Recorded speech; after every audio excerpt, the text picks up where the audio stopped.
Alhamdulillahirabbil alamin wa bihi nasta'in wa ala umuri dunya waddin wassalatu wassalamu ala asyrafil anbiya'i wal mursalin wa ala alihi wa sahbihi ajmain amma ba'd.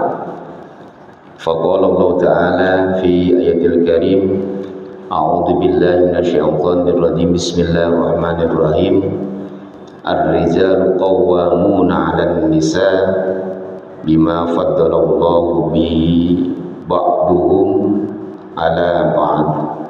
Al-ayah. Shadaqallahul adzim. Pertama-tama marilah kita memanjatkan puji syukur kita kepada Allah Subhanahu wa taala. Alhamdulillah, malam ini dengan izin Allah kita telah diberikan ribuan nikmatnya sehingga dapat melangkahkan kedua kaki kita untuk menuju thalabul ilmi. Mudah-mudahan kita semua selalu ada dalam ridho Allah Subhanahu wa taala. Salawat dan salam kita sampaikan kepada baginda kita yang tercinta, Ibnu Nabi besar Muhammad sallallahu alaihi wasallam. Para jamaah Majelis Taklim Hikmah yang saya hormati, alhamdulillah malam ini kita dapat bermuhajahah, bertemu kembali dalam kajian rutin malam minggu, yaitu taklim kita. Mudah-mudahan malam ini yang masih belum sempat hadir, mudah-mudahan di malam selanjutnya dapat hadir, diberikan sehat walafiat, diberikan kesempatan, dan mudah-mudahan saudara-saudara kita mungkin yang saat ini masih dalam keadaan kurang sehat, kita doakan semoga segala penyakitnya diangkat oleh Allah Subhanahu wa taala. Allahumma rabban nas adzib yang tasyafi syifaan la sifauka syifaan la yughadiru saqama. Baik para jamaah, seperti biasa kajian yang setiap malam minggu masih dalam kitab Uqudul, ya, yaitu tentang hak-hak suami istri, ya. Dan pada malam hari ini pas berkenaan tentang hak-hak suami yang wajib, ya, terhadap istrinya. Bismillahirrahmanirrahim. Faslun sani, pasal yang kedua, fi huquqiz zauji al-wajibatu 'alal zaujati. Pasal yang kedua menerangkan tentang hak-hak suami al-wajibatu 'alal zauji, yang wajib atas istrinya. Qala Allah Ta'ala fi suratin Nisa, Allah Subhanahu wa taala berfirman dalam surat An-Nisa ayat 34. A'udzu billahi minasyaitonir rajim. Bismillahirrahmanirrahim. Ar-rijalu qawwamuna 'alan nisa'i.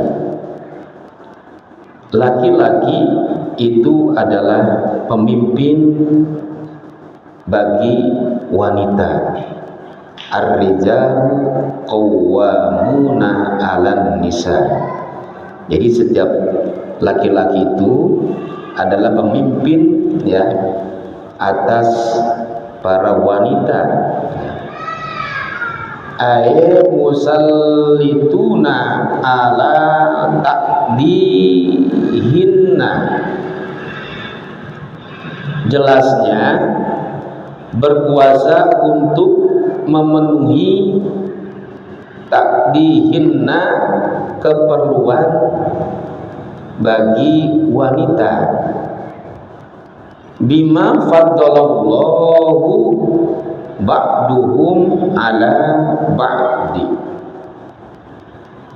Oleh karena Allah telah melebihkan sebagian mereka atas sebagian yang lainnya. Apa maksudnya dalam surat An-Nisa ayat 34 ini? Bahwasanya Allah menjelaskan setiap laki-laki dalam artian adalah suami itu adalah pemimpin ya, bagi istrinya. Allah telah melebihkan dengan kelebihan sebagian mereka. Siapa itu? Ar-rijalu, yaitu seorang suami, seorang laki-laki, ala ba'din, atas sebagian nisai ya.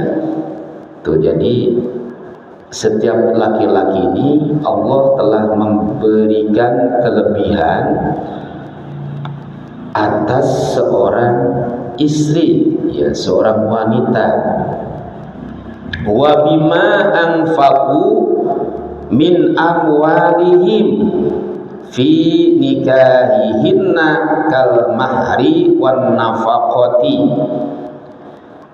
atas sebagian yang lain, dan karena mereka seorang laki-laki telah memberi nafkah. Wa bima anfaqu ya min amwalihim, Allah memberikan seorang laki-laki itu akan memberi nafkah ya, yakni kepada para istrinya yang telah dinikahi ya. Seperti apa? Kal mahari wan nafaqati, seperti mas kawin dan nafkah setiap hari ya. Nah, itu adalah hak suami terhadap istrinya ya. Sampai saat ini kita sudah mungkin kayak Pak RT, Bang Yaya, kemudian Abang ya, bukan punya cucu lagi, cicit kali ya. Nah, selama kita udah sampai sekarang udah mempunyai anak, sampai udah punya cucu ya, apakah masih ada ketika kita pas ijab kabul itu mas kawinnya, atau sudah tergadaikan ya? Masih ada enggak? Masih ada atau udah tergadaikan PRT? Dipakai ya. Nah, kalau seandainya mas kawin yang sudah kita berikan kepada istri kita, dan tiba-tiba nih karena kita udah dalam keadaan ekonominya lagi sedang susah, tiba-tiba kita suruh jual tuh mas kawin yang kita berikan sama istri kita ya. Nah, boleh nggak seperti itu? Ya boleh, asalkan istri kita emang benar-benar mau ikhlas. Tapi karena itu adalah hak seorang istri, walaupun itu kita jual atau kita gadaikan, nanti kalau kita punya rezeki kita balikin lagi, begitu. Nah, ya. Kalau kelupaan ya nanti, kalau misalkan kita lupa nih, tiba-tiba kita ingat ada rezeki, kita beliin lagi.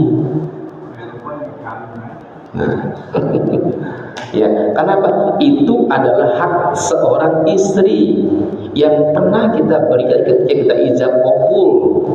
Pas awal kita akan nikah di situ, ya, balikin lagi, kita beliin lagi tuh. Itu, nah, kita nggak boleh, ya, nggak boleh kita main pakai aja, ya, terus udah kelamaan lupa aja. Tapi kita ingat, ya, tetap itu harus kita gantiin, ya, ya, karena itu bukan hak kita, itu hak seorang istri, ya. Nah, itu. Nah, selanjutnya Qala al-mufassiruna tabdilur rijali alaihinna min wujuhin kasiratin haqiqatin wa syar'iyatin.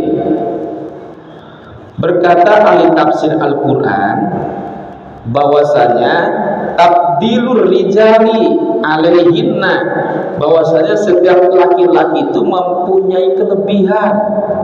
Nih, kumpulan seorang laki ini, ya.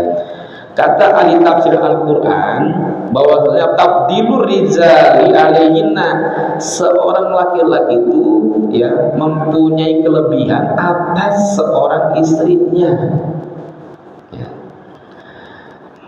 Dari segi apa? Min wujuhin, ya, dari segi sisinya, ya, dari banyak sisinya. Terus kasiratin hakikotin, dari sisi apa? Hakikatnya, ya. Wa syar'iyatin, dari sisi syariatnya.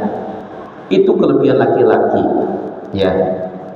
Jadi kata ahli tafsir ini, kelebihan laki-laki itu adalah min wujuhin, ya, dari banyak sisinya, ya. Kita tuh banyak apa? Lubang-lubang yang kita cari masa rezeki, ya, itu laki-laki. Sisi hakikatnya kita paling banyak, hakikat seorang laki-laki itu terhadap seorang perempuan. Terus dari segi syariat, ya, kita dapat menjelaskan tentang hukum-hukum kepada istri kita, ya. Misalkan walaupun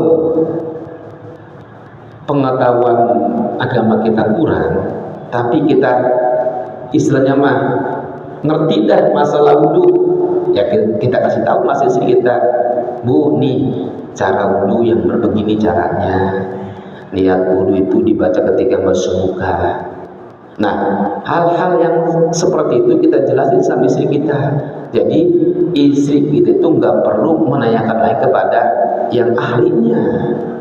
Jadi istri kita tuh nggak perlu keluar menanyakan hal-hal yang seperti itu. Cukup kita aja yang menjelaskannya, ya. Kecuali emang benar-benar kita nggak tahu niat wudhunya, baru kita persilakan istri kita menanyakan kepada orang lain. Itu. Tapi selama kita tahu tentang masalah hukum Islam, walaupun cuma sedikit, ya, itu kita ajarkan kepada istri kita. Jadi istri kita tuh nggak perlu mencari jawaban dari luar. Nah itu, ya, itu dari segi syariat, ya, itu kelebihan laki-laki, ya. Faminal awwali anna uqulahum wa ulumahum aksaru wa qulubahum alal a'mali syaqqati asbaru wa kadzalika quwwatu wal kitabu ghaliban wal furusiyatu, ya. Laki-laki umumnya itu banyak menulis Alkitab.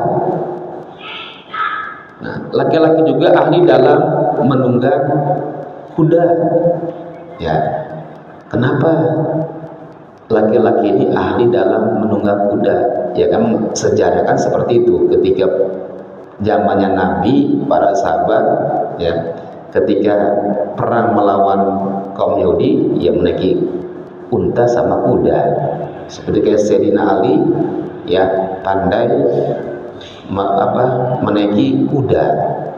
Dan kenapa setiap laki-laki itu ahli menunggang dalam kuda? Karena dalam hukum Islam itu kaum wanita tidak diperbolehkan, ya, untuk menaiki kuda. Kenapa? Bukan tabiatnya, bukan bagiannya wanita menaiki kuda, begitu, ya. Dan laki-laki itu banyak menjadi para ulama, ya, udah jelas, ya, ya. Jadi wa ulumahum aksaru, tuh sini, ya. Jadi laki-laki itu kebanyakan menjadi para ulama. Wa qulubahum alal a'mali, ya. Dan sebagian pemimpin itu baik di tingkat elit maupun di level terendah itu laki-laki, ya. Laki-laki juga banyak ikut berperang, ya. Asbaru kadzalika quwati itu, ya. Laki-laki itu banyak ikut berperang. Nah, terus ghaliban wal furusiyatu, dan laki-laki itu, kelebihan laki-laki itu adalah suka azan, berkhutbah, berpidato, ya, sholat Jumat, iktikaf, itu kelebihan laki-laki, ya. Kalau perempuan, kalau misalkan perempuan azan, ya berarti ya tanda-tanda kiamat itu mah, ya, udah tanda kiamat. Masa ada lagi seorang wanita menjadi imam azan, khutbah, ini udah kiamat terjadi, ya, itu udah tanda kiamat. Kalau emang terjadi seperti itu, tapi semuanya seperti itu kayak azan, ya, iqomah, imam, emang udah takbiatnya seorang laki-laki, ya. Walaupun ini dia kembali lagi, walaupun diri kita, ya, belum mengerti 100% tentang hukum Islam, tapi seenggak-enggaknya kita bisa mengimani istri kita, anak-anak kita, itu. Jadi kan yang pernah saya bahas dulu kan, kullukum ra'in wa mas'ulun an ra'iyatihi. Jadi setiap laki-laki, ya, itu akan dimintai pertanggungjawabannya. Masalah apa? Ya masalah keluarganya. Ya, kita laki-laki ini akan dimintai pertanggungjawaban sebagai seorang laki-laki, seorang suami, ya. Bisa nggak, sudah nggak, mampu nggak menjadi seorang pemimpin dalam keluarganya, ya.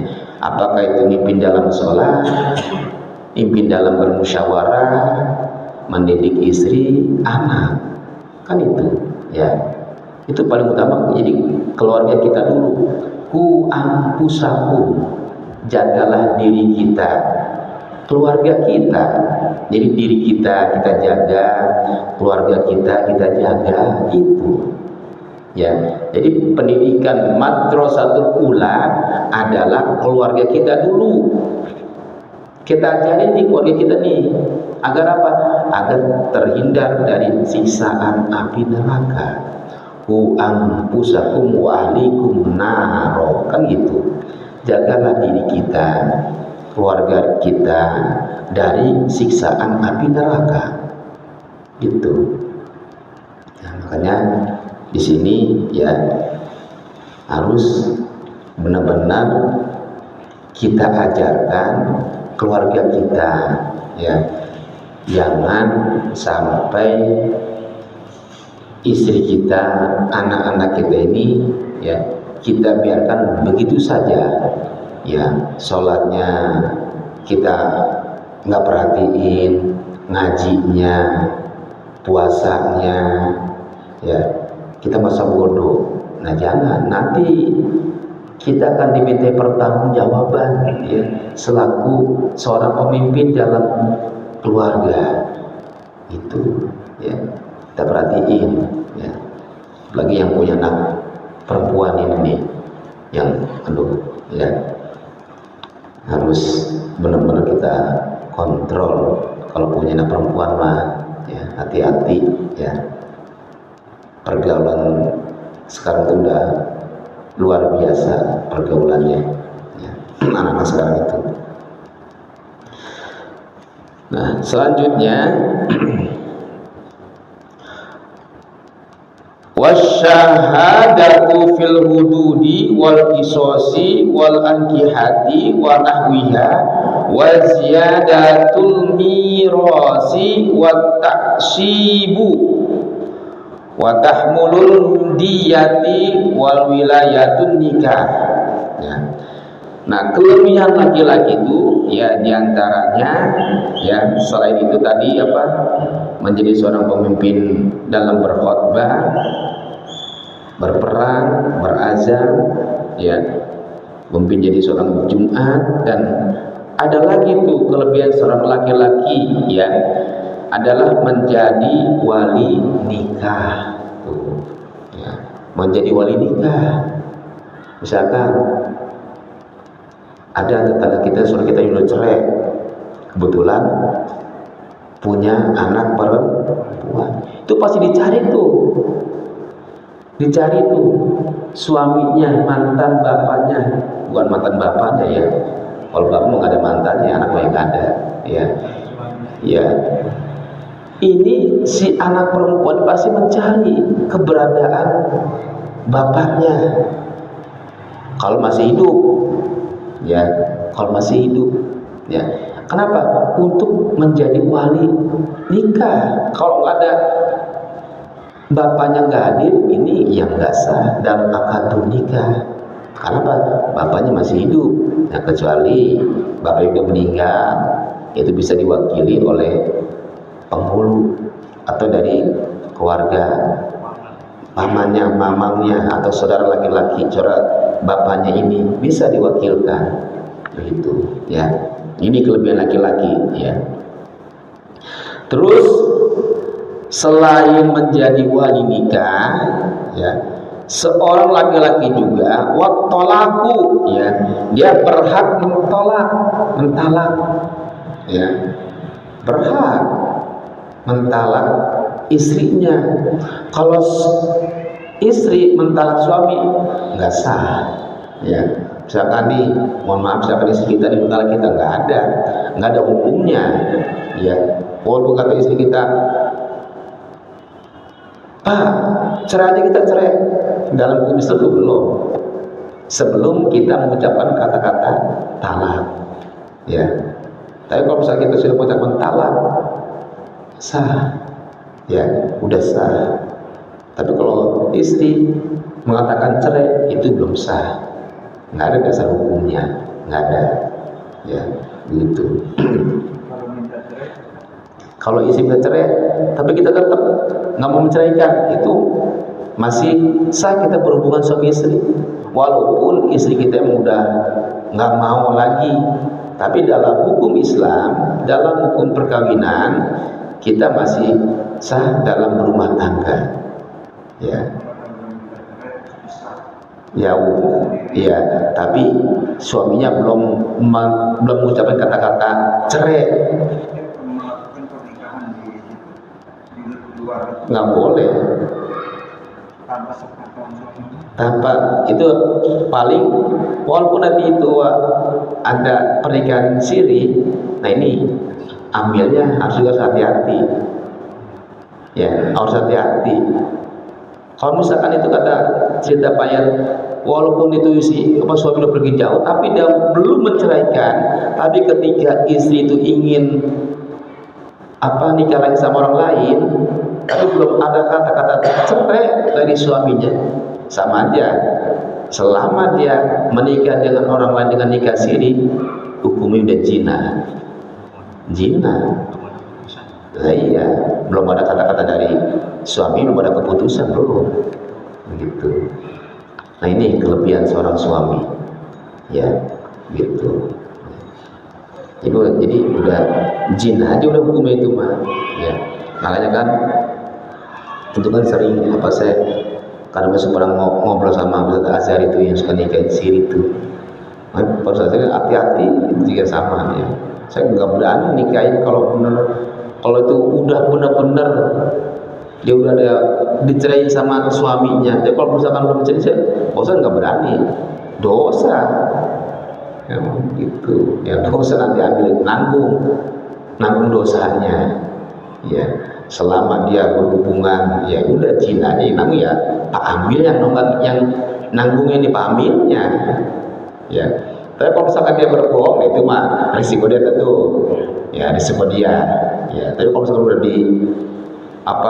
dipaksa, udah cerai belum sama mantan suaminya, tapi ternyata belum, tapi dia pengakuan dia udah, tapi secara fisiknya belum, nah ini berarti istrinya nanggung sendiri, begitu, nanggung sendiri dosanya. Ya. Ya, selanjutnya masih dalam potongan surat An-Nisa ayat 34. Fas-solihatu qanitatun, ya, hafizatul lil ghaibi bima hafadallah. Dalam lanjutan surat An-Nisa ayat 34, sebab wanita yang soleh itu adalah yang taat kepada Allah, ya. Hafidhatul lil ghaibi bima hafidallah, ya. Jadi wanita yang soleh itu adalah yang taat kepada Allah, yakni wanita yang taat kepada suaminya, ya. Memelihara diri ketika suaminya tidak ada. Ya, itu wanita yang solehah, ya. Jangan sampai kita pergi kerja, ya. Nah, ini yang, ya, ini biasanya ibu-ibu muda, ya, ibu muda, ya. Kalau yang udah tua udah nggak mungkin lah, ya, ya. Tapi yang ibu-ibu muda ini kebanyakan seperti itu. Ya, mengikuti tren yang ada sekarang di zaman sekarang ini, ya, ya, ke mall, jogging, kan seperti itu, ya. Ya, suami kita bekerja, ya, tapi istri kita begitu kelakuannya di luar tanpa sepengetahuan suaminya. Nah, ini makanya kan terjadinya perceraian seperti itu. Iya, apalagi lakinya pulangnya berbulan-bulan. Iya, Bang Toib, ya. Nah, istrinya di rumah enak-enakan, keluar, pulang dari pergi pagi, pulang malam gitu, ya. Alasannya apa? Alasannya mungkin dibilang katanya bosan, ya, bete.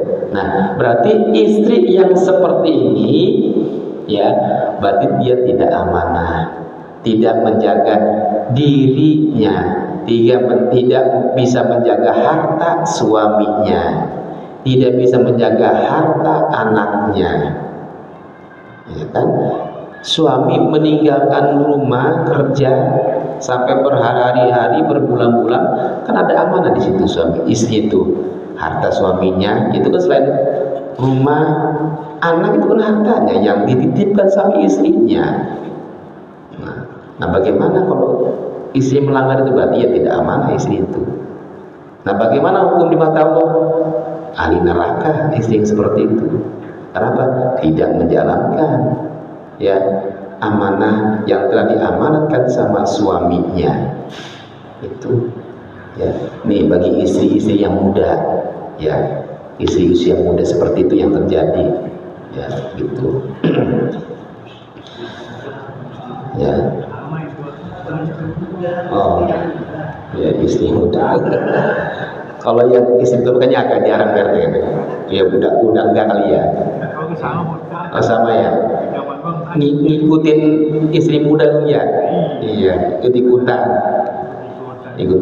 ya, kayak senam gitu kan, ya, senam gitu. Ada juga ibu yang tua. Nah, itu bagaimana tuh? Kita selaku suaminya tuh, coba diskusi coba tuh, gimana tuh? Karena hampir tiap minggu kan, ya. Tuh, tiap minggu nih istri kita nih ikut senam. Nanti gimana hukumnya tuh? Gimana? Dalam ilmu fikih, ya. Ya, karena ada yang ngajar. Terus kita selaku suaminya gimana? Kita selaku suaminya gimana coba itu? Ya. Nah, ya, tetap aja auratnya terbuka, PT. Betul. Bentuk tubuhnya kelihatan. Nah, kita selaku suaminya pernah waktu 2 minggu yang lalu ya, suami boleh memukul istrinya. Nah, ketika auratnya dipertontonkan. Nah, sebenarnya senam kan itu kembali mempertontonkan auratnya. Kita selaku suaminya malu, seharusnya tarik, ajak pulang, nggak boleh. Aurat itu ya. Senamnya berdua apa suaminya yang pesan Ya, senamnya berdua sama suaminya yang nggak apa-apa, pukul. maksudnya senamnya malam Sama suaminya, iya itu mah. Itu beda lagi ceritanya biar baik. Iya. Iya. Kalau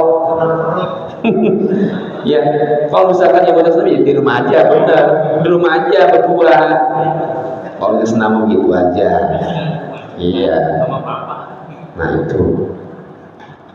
Nah ini udah terjadi di kampung kita. Ya. Kita membiarkan istri-istri kita ya untuk dipertontonkan auratnya kepada orang lain. Nah, seharusnya kita selalu suami mencegahnya nih. Ya, dari sekarang mencegahnya. Ya. Apalagi auzubillah min dzalik, itu pakai celananya PT yang street. Ya, iya, stocking ya. Kan makin nampak di situ tuh aurat laki-laki, aurat perempuan di situ. Ya. Nah, kecuali senamnya pakai mukena PT. Ya.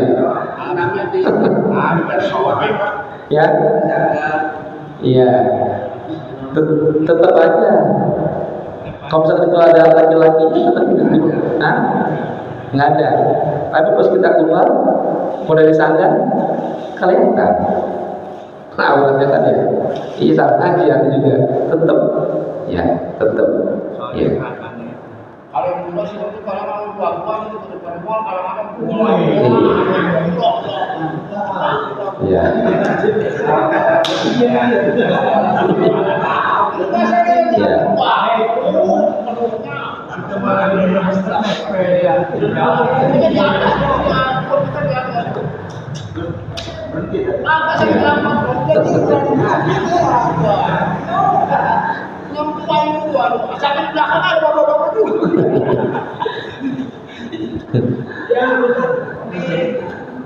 Nah ini ya, hati-hati nih, ini adalah hak kita selaku suami ya, hak kita selaku suami ya, harus benar-benar kita perhatiin istri-istri kita, anak-anak kita ini ya, jangan ikut-ikutan tren-tren sekarang ya, jangan diikutin, itu mah produk orang Yahudi kan gitu ya, karena orang Yahudi itu nggak bakal mampu kalau perang secara fisik, nggak mampu orang Yahudi, pasti kalah orang Islam. Makanya kan bagaimana orang Yahudi memerangi orang Islam itu dengan akidahnya, cara perangnya itu ya kan, kayak Islam itu kan pakai akidah.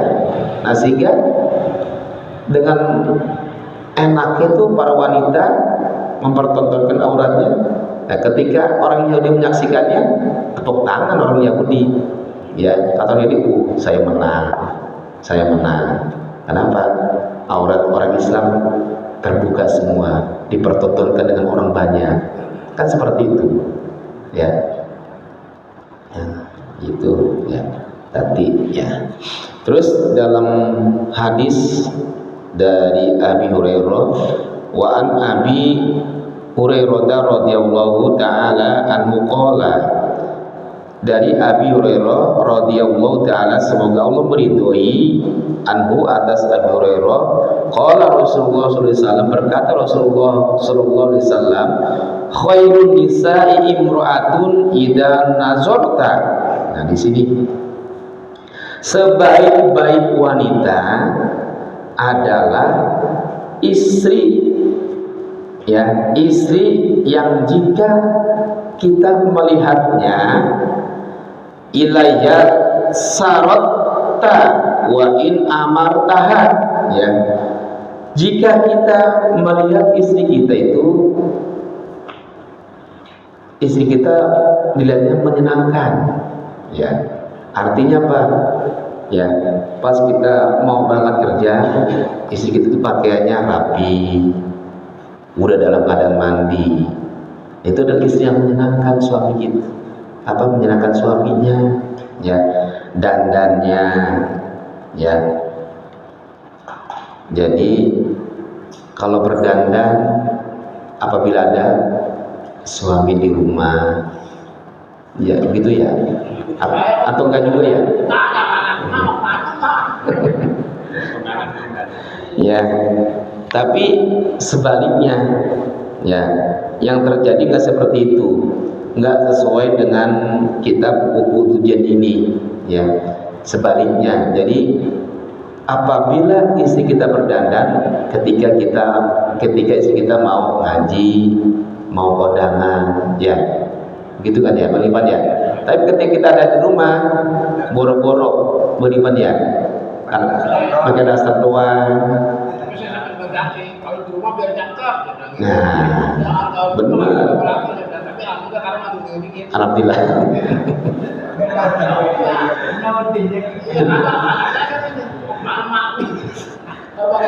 Iya. Iya, benar. Apa yang kita ada di rumah lagi nggak dagang, nggak kerja, ya memang dianjurkan seperti itu. Ya, ketika suami ada di rumah, ya dianjurkan istrinya itu menyenangkan suaminya. Bagaimana? Itu cara dandannya. Jadi jangan pas mau ngaji, mau kondangan aja rapi, tapi pas ketika ada di rumah suaminya boro-boro mandinya kalau udah pas pukul 2 sore baru mandi.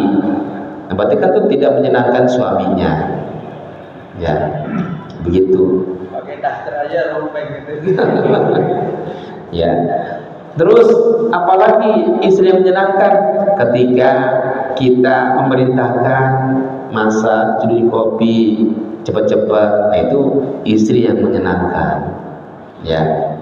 Itu dalam hadis Abi Hurairah radhiyallahu an, ya, memelihara apalagi harga dirinya, memelihara hartanya, harta suaminya, kan itu, ya. Kalau di rumah benar-benar dijaga aurat istrinya, kan itu. Pas keluar pun sama seperti itu. Nah, itu istri yang menyenangkan, ya. Tapi kalau misalkan sebaliknya berarti kita belum berhasil. Nah, itu berarti tadi itu kelebihan seorang suami itu adalah di bidang masalah syariat. Makanya ketika istri kita kata tadi cerita Bang Ipan, ya, pakainya kurang rapi, kita perintahkan, ya, Bu, jam itu pakainya apa yang rapi, biar enak dilihatnya, mandi pagi, begitu, masak, dandan dan sebagainya. Nah, itu kita sampaikan hal-hal yang seperti itu. Kenapa? Kita mempunyai kelebihan di bidang syariat. Tuh, kita ajarin istri kita, anak kita, ya. Jangan kita masa bodoh, ya. Istri kita pakai compang-camping, ya, terbuka auratnya, ya, ketika di luar kita diemin baik, kita yang dosa kita, ya. Berarti kita tidak mengajarkan sama istri kita, gitu, ya. Ya, sampai situ paham ya? Ya, nggak ada lagi ya?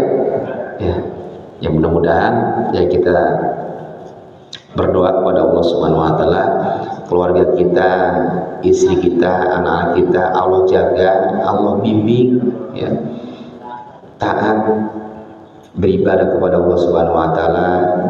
Istri kita taat, patuh sama suami, anak-anak kita selalu mendoakan kita semua, dan mudah-mudahan keluarga kita menjadi keluarga sakinah mawaddah warahmah. Amin ya rabbal alamin. Allahumma salli wa sallim wa barik wa sallim wa radiyallahu bi sahabat Rasulillah asma'in. Amin amin ya rabbal alamin. Alhamdulillah wa fina wa yukafi mazida ya rabbana wa lakal hamdu adim sultani. Allahumma alimul kitab wa faqihu fid din. Allahumma alimul kitab wa faqihu fid din. Allahumma alimul kitab wa faqihu fid din. Khususan jamaah majlis taklim halimah. Rabbana hab lana min azwajina wa dhurriyyatina qurrata a'yun waj'alna lil muttaqina imama. Rabbana atina fid dunya hasanah wa fil akhirati hasanah wa qina adzabannar. Walhamdulillahirabbil alamin. Kurang lebihnya mohon maaf. Assalamualaikum warahmatullahi wabarakatuh.